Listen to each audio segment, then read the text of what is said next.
레위기 제1장.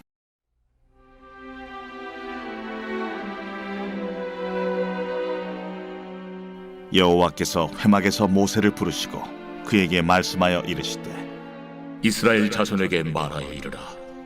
너희 중에 누구든지 여호와께 예물을 드리려거든 가축 중에서 소나 양으로 예물을 드릴지니라.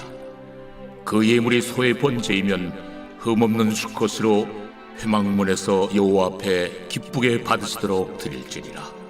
그는 번제물의 머리에 안수할지니 그를 위하여 기쁘게 받으심이 되어 그를 위하여 속죄가 될 것이라.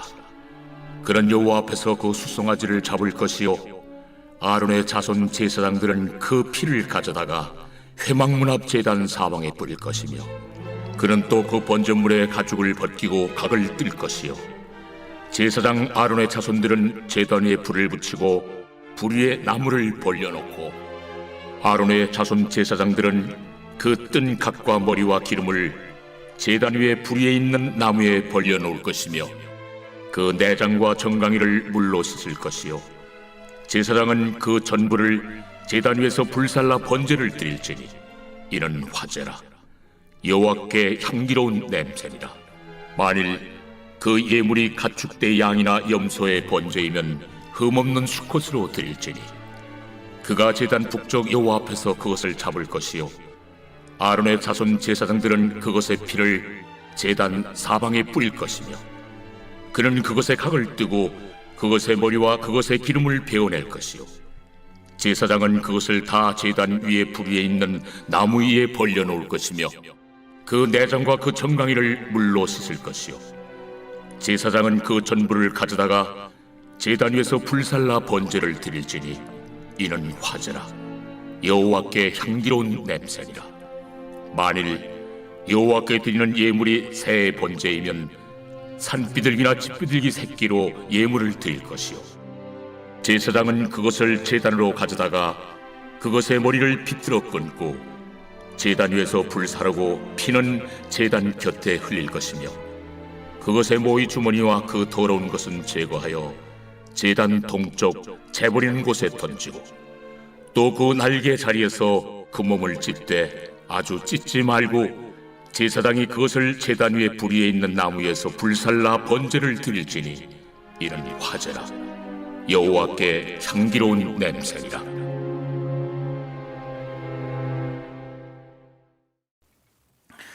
오늘도 주님의 보좌 앞으로 나오신 성도님들에게 하나님의 은혜와 평강이 함께 하시기를 축원드립니다. 오늘부터 레위기 시작해 보도록 하겠습니다. 모세오경을 이해하기 쉬운 것이, 쉽게 이해할 수 있는 것이 하나님이 인간을 창조하시고 명령하신 내용으로 반영하면 됩니다. 생육하고 번성하고 충만하고 정복하고 다스리라 5가지의 명령을 창세기 1장 28절에서 하셨습니다. 이 5가지의 명령은 모세오경에 고스란히 반영이 되는데요. 창세기는 이스라엘의 탄생을 보여줍니다. 생육하는 것이죠. 출애굽기는 이스라엘 백성들의 번성함을 보여줍니다. 애굽에 내려가 그들이 번성하게 됩니다. 그리고 레위기는 이 이스라엘 백성들이 어떻게 충만하게 되는가를 보여줍니다. 이스라엘 백성들이 그 숫자가 200만 명쯤으로 늘어나죠. 하나님이 마치 당금질화해서 철판을 넓게 핀 것처럼 그릇을 넓게 만드셨습니다. 그럼 이 넓게 만들어진 그릇 안에 내용물을 담아야겠죠. 그래서 그 안에 무엇을 담을 것인가, 그게 바로 레위기입니다. 이스라엘 백성들을 넓게 만드신 이후에 그 안에 담는 것이 바로 레위기에 나오는 예배라 하겠습니다. 그리고 이제 민수기는 전쟁에 대한 이야기거든요. 이 민수기 이름 자체가 백성을 세다라는 거죠. 그래서 백성을 왜 세웠냐면 전쟁에 나가기 위해서 세게 됩니다. 그래서 20세 이상 되어지는 군사로 활용하기 가능한 사람들을 세게 됩니다. 그 숫자가 60만 명쯤 되죠. 그래서 전쟁을 하러 나가요. 그래서 생육하고 번성하고 충만하고 정복하고, 정복에 대한 것입니다. 그래서 하나님의 백성들이 이 땅을 어떻게 정복할 것인가에 대한 이야기죠. 그리고 신명기는 어떻게 다스릴 것인가, 이스라엘 백성들이 가나안 땅에 들어가서 그 땅을 어떻게 다스리는 것인가. 그래서 신명기는 다 율법에 대한 이야기입니다. 그래서 이제 그 예수님 당시에 이야기할 때 모세 율법에 이야기한 대로 할 때 율법을 이야기할 때 신명기를 이야기하는 것으로 이해하시면 되겠습니다. 그래서 모세오경 전체라기보다는 이 신명기에 있는 율법을 이야기합니다. 그래서 이스라엘 백성들이 가나안 땅을 하나님의 말씀으로 어떻게 다스릴 것인가, 그 내용이 이제 신명기에 나와 있는 거죠. 그럼 레위기는 말씀드렸듯이 어떻게 충만케 할 것인가, 그 내용이 바로 예배입니다. 구약의 용어로 하면 이제 제사죠. 예배로 이스라엘 백성들을 충만하게 하는 것입니다.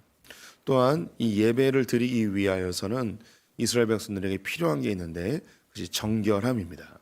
다른 말로 이제 거룩이죠. 그래서 일상의 삶에서 예배를 드리기 위하여 준비해야 되는 거예요. 예배를 위한 준비를 하려면 그의 삶이 정결해야 되는 거죠. 거룩해야 되는 거예요. 그래서 부정한 것을 가까이 하면 안 되고요. 또 음식을 먹을 때도 정결한 것들만 먹어야 하고, 삶이 하나님께 나오기 위해서는 죄와 멀리해야 되기 때문에 행동으로 짓는 죄들도 멀리해야 되는 상황이 됩니다. 그래서 이것을 로마서 12장에서는 삶의 예배라고 이야기를 하죠. 그래서 일주일의 삶이 예배를 드리기 위한 정결한 삶, 예배가 목표가 되는 거죠. 예배가 그러면 이스라엘 백성들을 충만하게 하는가? 네, 맞습니다. 우리의 삶은요, 영혼 육이 긴밀하게 연결이 되어 있는데 그 중에 가장 으뜸되는 것이 바로 영입니다. 그래서 우리가 몸이 안 좋으면 마음도 힘들어지죠. 몸이 안 좋으면 신앙생활에도 영향을 줍니다. 또 누구에게 상처를 받거나 삶에 굉장히 무거운 짐을 질 때 우리 마음이 상합니다. 마음이 힘들어지면 육체의 병으로도 옮겨가죠. 마음이 어려워지면 하나님께 예배드리는 것도 굉장히 불편해집니다. 죄송합니다.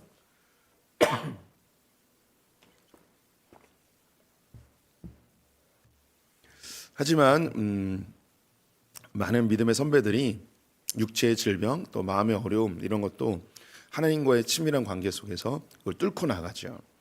그래서 육체의 질병이 걸리고 심지어 죽음을 앞에 두어도 하나님과의 친밀한 관계 속에서 평강 가운데 삶의 죽음을 맞이하는 것을 우리가 많이 봅니다. 또 마음이 힘들고 어려울 때 이 어려움을 하나님 앞에 고하면서 하나님과의 관계에서 이 마음을 다스리는 것도 보게 되죠. 뭐 대표적인 인물을 꼽는다면 육체의 질병으로 죽어갔던 욥이 하나님과의 관계에서 이 질병을 통과하는 것을 보고, 또 다윗 같은 경우에 마음이 많이 어렵고 쫓김의 세월을 당했지만 하나님과의 관계에서 이 마음의 어려움을 뚫고 나갑니다. 이처럼 이 영이 우리의 육체와 마음을 다스리는 것을 볼 수 있습니다.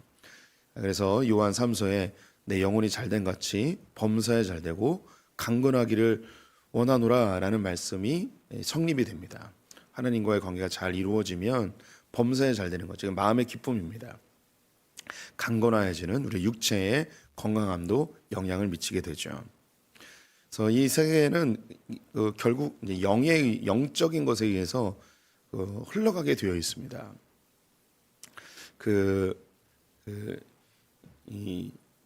우리가 이제 이 역사 속에서 산업혁명들이 있었죠. 뭐 제3의 물결, 뭐 제4의 물결, 뭐 이런 거 들어보셨잖아요. 그래서 제1 물결이 농업혁명이고요. 제2의 물결이 철기의 발명이고, 세 번째는 이 산업혁명, 이 내연기관과 석유의 발견으로 이 산업혁명이 일어났죠. 그리고 제4의 물결이 IT라고 해서 정보통신의 혁명이 이렇게 일어났습니다. 이런 흐름들이 있습니다. 그런데 그 뒤에 이제 제4의 물결이라고 불려지는 것이 그런 산업적인 부분이 아니고 놀랍게도 영적인 혁명을 이야기합니다. 이 시대가 결국은 과학 문명의 발달이 심해지면 심해질수록 사람들의 내면은 점점점 공허해지고 피폐해지면서 사람들이 영적인 것을 찾을 수밖에 없다는 그런 통찰력입니다. 이건 이미 우리 성도님들이 다 느끼는 바일 것입니다.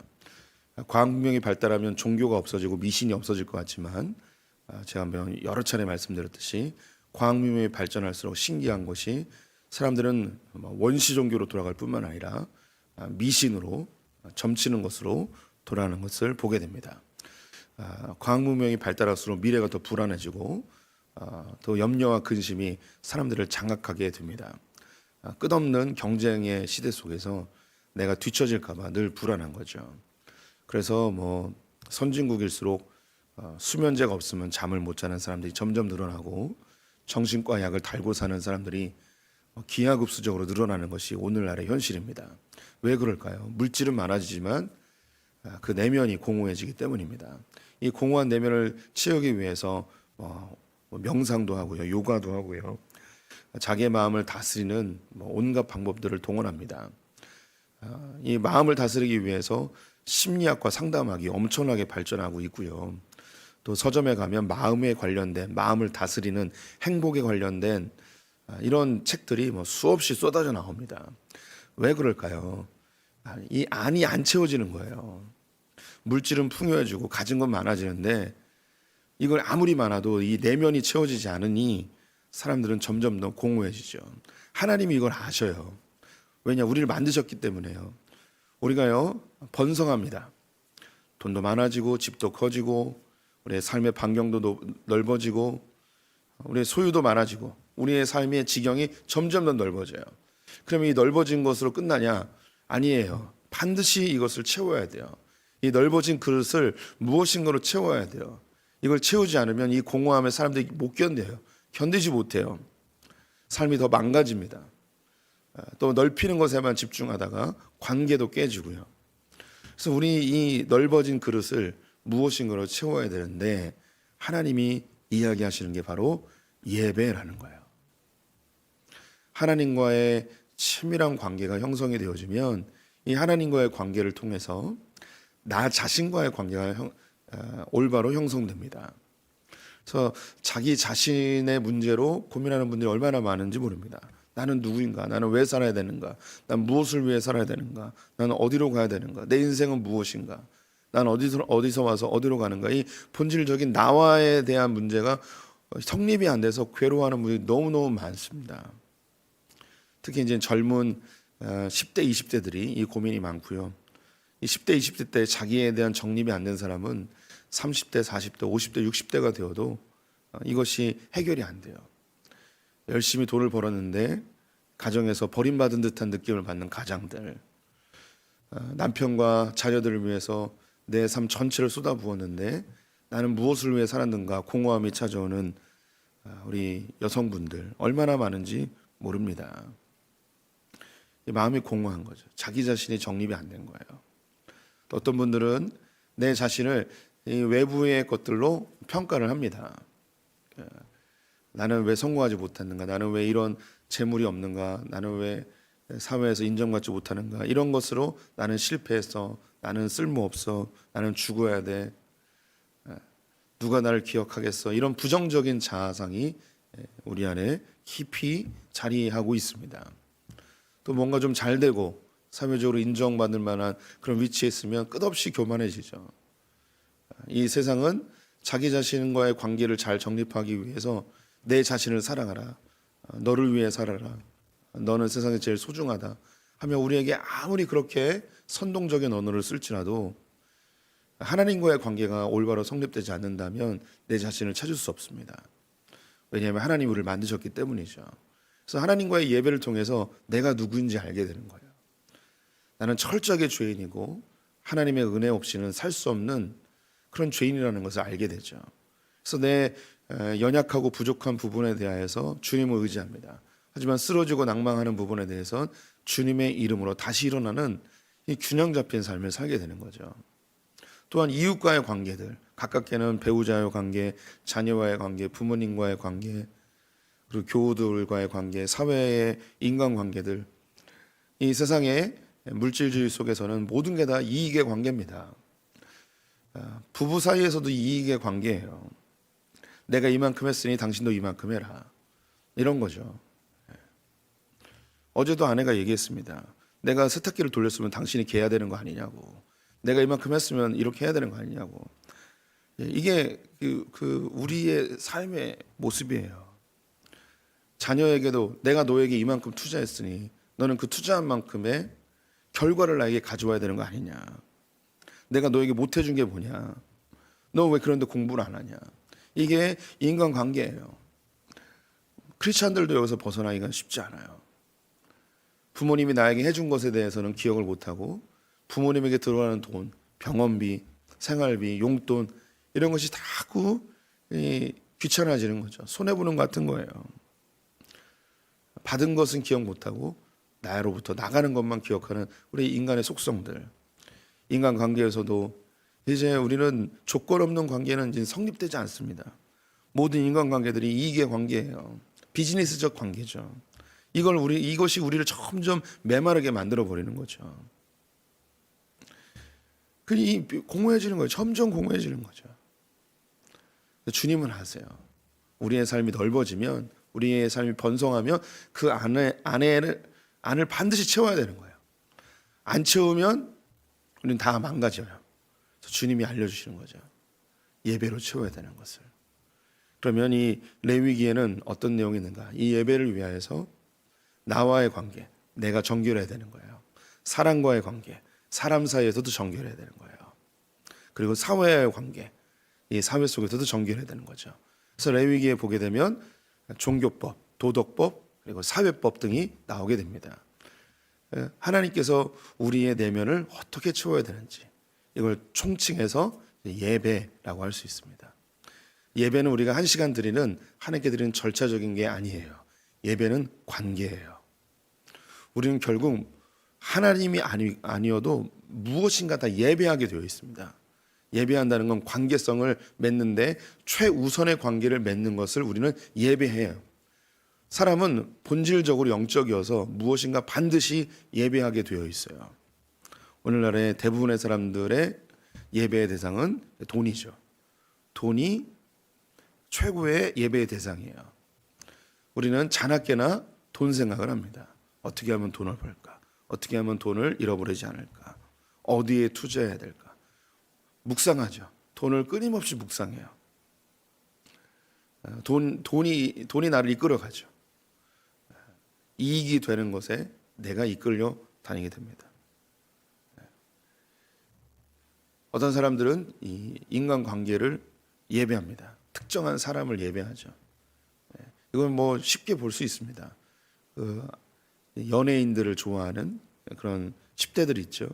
이 10대들은요 연예인들의 스케줄을 다 알아요. 그래서 그 스케줄을 따라서 예배하러 갑니다. 그래서 늘 우리 오빠는 뭘 좋아할까 이렇게 묵상하죠. 자기 부모님 생일은 안 챙겨도 연예인 생일을 챙기는 이런 거죠. 11월 11일이 누구 생일인지 아십니까? 제 생일은 아니에요. 11월 11일은 가수 이선희 씨의 생일이에요. 저는 왜 이런 걸 외우고 있을까요? 중고등학교 때 이선희 씨 노래를 열심히 듣다 보니 생일까지 알게 되는. 그럼 뭐 예배하는 거죠. 이 빈 마음을 반드시 무엇인가를 채우려고 예배하게 되는 거예요. 가장 우선순위로 두는 거예요. 그럼 하나님을 예배한다는 건 뭐냐? 예배하고 있죠. 근데 그것은 하나님이 창조한 것들이죠. 우리는 하나님을 예배하는 자들입니다. 우리 성도님들의 이 마음을 채울 수 있는 것은 하나님과의 관계에 예배밖에 없습니다. 그럼 어떻게 예배를 드릴 것인가? 그 내용들이 이제 레위기에 나와요. 1절에 보시면 여호와께서 회막에서 모세를 부르시고라고 되어 있습니다. 모세가 시내산에 올라가서 40일 동안 성막을 어떻게 만들어야 되는지 구체적으로 듣게 되죠. 그리고 내려와서 부살렐과 오홀리압을 중심으로 자원하는 사람들이 모여 성막을 짓게 됩니다. 제가 설명드리기를 성막을 한 8개월 정도 만들었다고 말씀드렸죠. 그 사이에 회막, 이것은 모세가 하나님을 만나기 위해서 따로 만들어 놓은 곳이에요. 이곳에 2개의 돌판을 보관하고 하나님과 친밀한 관계를 맺고 있었죠. 이곳에서 성막이 지어지는 과정 속에서 바로 이 레위기를 하나님이 지시해 주시는 겁니다. 그래서 너희가 성막이 다 완성되면 이렇게 예배를 드려라 라고 알려주십니다. 또 조금 더 여기서 확장하면 창세기, 출애굽기, 레위기를 요 성막이 지어지는 8개월 동안 기록했다고 보면 좋을 것입니다. 구약의 예배는 5가지가 있습니다. 번제, 소제, 화목제, 속죄제, 속건제, 이 5가지가 있는데요. 지금은 우리는 이 제사를 드리지 않습니다. 그리고 이 제사는 언제 멈춰지냐면 예루살렘 성전이 파괴되었을 때 멈춰집니다. 성전이 파괴되었으니까 제사를 못 지내죠. 이스라엘 백성들은 산당을 짓고서 그곳에서 예배를 드리면 안 됐어요. 제사를 지내면 안 됐죠. 하나님이 철저하게 금하셨죠. 오로지 중앙성소 즉 예루살렘 성전에 와서만 예배 제사를 드리도록 하였습니다. 근데 바벨론에 의하여서 성전이 파괴되었으니 이제 제사를 못 지내는 거예요.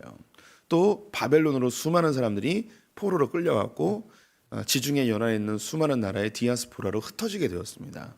성전이 없으니까 예배를 못 드리잖아요.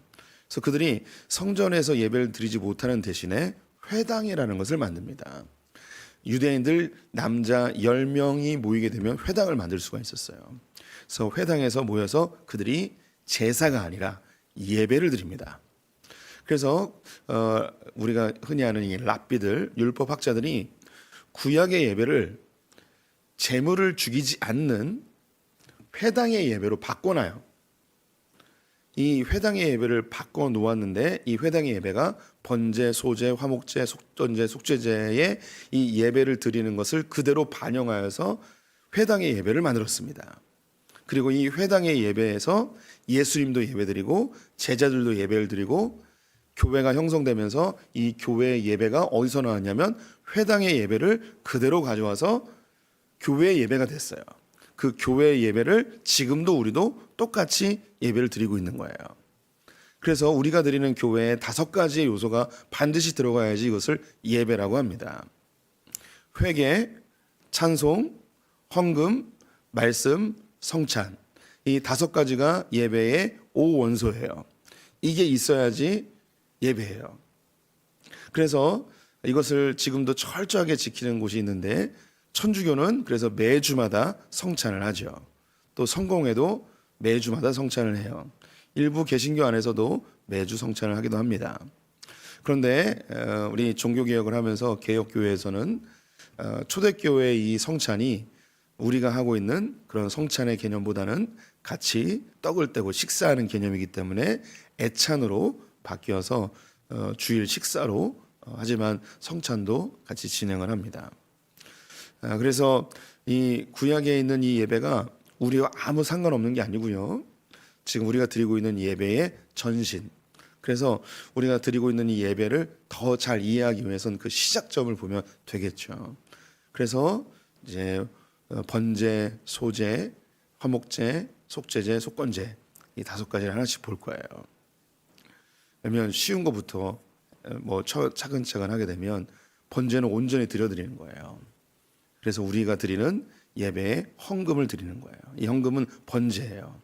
하지만 단지 헌금뿐만 아니라 이 예배 전체가 하나님께 온전히 드려드리는 번제와 같은 거죠. 이것을 상징적으로 헌금의 시간에 우리는 번제로 이해할 수 있습니다. 소제는 감사의 제사예요. 하나님께 향기로 드리는 감사죠. 교회에서 예배 때 진행되는 찬송이 여기에 해당이 돼요. 그래서 예배 때 드리는 찬송은요 온전히 하나님만 높이는 경배의 찬양이어야 해요. 그래서 성도님들이 잘 보시면 성경 찬송 부를 때 하나님을 높이는 찬양을 예배 때 부릅니다. 그래서 그 아주 전통적인 교회를 다니셨던 분들은 찬송가 중에 아멘이 있는 찬양이 있고 아멘이 없는 찬양이 있어요. 그래서 전통적으로 교회에서 아멘이 없는 찬양을 안 불러요. 아멘이 있는 찬양만 불렀었어요. 아멘이 없는 찬양들은 19세기나 20세기에 만들어진 복음성가들이에요. 이게 찬송가에 들어온 거죠. 그래서 하나님을 높이는 찬양. 그래서 그 교회 예배 드릴 때 낮에 내처럼 밤에 날처럼 이런 찬양 부르면 안 돼요. 네. 온전히 하나님께 감사로 찬양으로 영광을 돌리는 찬양만 불러야 되는 거죠. 화목제는요 제사를 드리는 사람들이 같이 고기를 나눠 먹는 교제하는 거예요. 예, 화목제라고 되어 있는데 다른 말로 정확하게 번역하면 친교제예요. 같이 친교를 나누는 제사죠. 그래서 우리는 예배 때 성찬이라고 표현하지만 애찬으로 식탁 교제를 해야 되는 거예요. 그래서 원칙적으로 하면 모든 성도님들은 예배를 마치고 반드시 식사를 하고 가야 돼요. 단지 밥을 먹는 게 아니라 성도들하고 교제하게 되어 있는 거예요. 속죄제는 그 의미에서 알 수 있듯이 주님께 회개하는 거예요. 그래서 예배 시간에는 반드시 회개의 기도가 동반이 돼야 돼요. 이건 대표 기도로도 할 수 있고 혹은 우리가 참회의 기도의 시간으로 하나님께 드릴 수도 있습니다. 속건제는 이건 나중에 더 자세하게 말씀드리겠는데 이건 말씀 선포예요. 하나님께서 우리에게 너희는 이렇게 살아라, 너희 이런 잘못된 부분 이렇게 고쳐라, 하나님과의 관계 속에서 잘못된 부분들을 바로잡는 그런 시간이에요. 그래서 이 예배 시간에 구약의 예배가 그대로 다 반영이 되어 있습니다. 그래서 뭐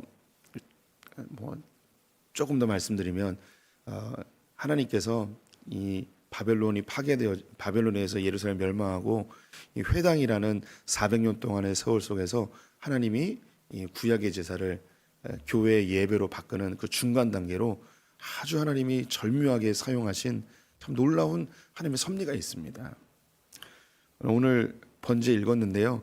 번제는 온전히 드리는 거예요. 하나님께 완전히 다 드리는 거예요. 그래서 우리 성도님들의 삶에 하나님께 완전히 드리는, 그리고 우리 예배가 온전히 드리는 예배가 돼야 돼요. 시간, 재정, 우리의 육체 온전히 하나님께 드리는 거죠. 그래서 저는 온라인 예배를 안 좋아해요. 왜냐하면 온라인 예배는요, 마음을 드릴 수 있어요. 온라인으로 헌금도 보낼 수 있어요. 근데 뭘 못할까요? 내 몸을 못 드려요. 그것은 온전한 예배는 아니에요. 하나님께 나와서 우리가 몸으로 하나님께 드려야 돼요. 몸은 굉장히 중요합니다. 저랑 신앙생활 오래 하신 분들은 많이 들었을 거예요. 우리는요, 신앙생활을 몸으로 하는 거예요. 아무리 마음으로 해도 안 돼요. 우리는 이 세상의 물질 세계에 살고 있기 때문에 반드시 무엇으로 구현되어야 되냐면 몸으로 구현되어야 돼요. 그래서 말과 혀로만 사랑하지 말고 행함과 진실함으로 하라고 주님이 이야기하셨어요. 반드시 몸으로 하나님께 드려야 돼요. 헌신은 몸을 드리는 거예요. 그래서 우리 성도님들이 이 예배에 그리고 우리의 삶에서 하나님, 나는 주님을 사랑합니다. 네, 주님 좋아하세요. 입술로 고백하는 거 좋아하세요. 하지만 결국은 어디서 승부가 나느냐? 몸으로 승부가 나는 거예요. 신앙생활은 뭐로 하는 거라고요? 몸으로 하는 거예요. 절대 잊지 마세요. 다시 강조해야 됩니다. 신앙생활은요, 몸으로 하는 거예요. 다른 거 다 필요 없어요. 몸으로 하면 마음도 생겨요. 몸으로 하면 생각도 바뀌어요. 몸이 움직여야 돼요. 다시 한번 강조합니다. 온전한 헌신은 결국 몸입니다. 신앙생활은 몸으로 하시기 바랍니다. 기도하겠습니다. 하나님, 우리에게 번성함을 주시니 감사합니다. 우리가 넉넉해졌고 풍요로워졌고 여유로워졌습니다. 이 넓혀진 번성케 되어진 이 그릇에 하나님과의 친밀한 관계의 예배로 채워지게 하여 주시옵소서. 하나님, 수많은 사람들이 공허함과 우울함과 허탈함으로 인생을 살아가고 있습니다. 그 공허함을 채우기 위하여 쾌락을 쫓기도 하고 더 많이 소유하기로 하기도 하고 자아 성취를 위해서 취미 생활로 채우려 하지만 여전히 공허합니다. 우리의 마음은 오직 주님으로 채울 수 있습니다. 이 주님으로 인하여서 삶이 정돈되어지고 내가 기뻐하는 일을 하며 또한 우리의 소유한 것들을 정돈할 수 있는 올바른 가치관과 질서가 형성되어진 줄 믿습니다. 평생에 주님을 예배하는 자들, 주님과 친밀한 관계를 맺는 자들 되게 하여 주시옵소서. 또한 우리 주님을 예배하되 전심으로 마음과 뜻과 힘을 다하여 주님 섬기는 자들 되게 하여 주시옵소서. 특별히 말과 혀가 아니라 우리의 몸으로 주님께 드리는 성숙한 그리스도인들 되게 하여 주시옵소서. 오늘 하루 주님께 의탁드리며 예수님의 이름으로 기도드렸습니다. 아멘.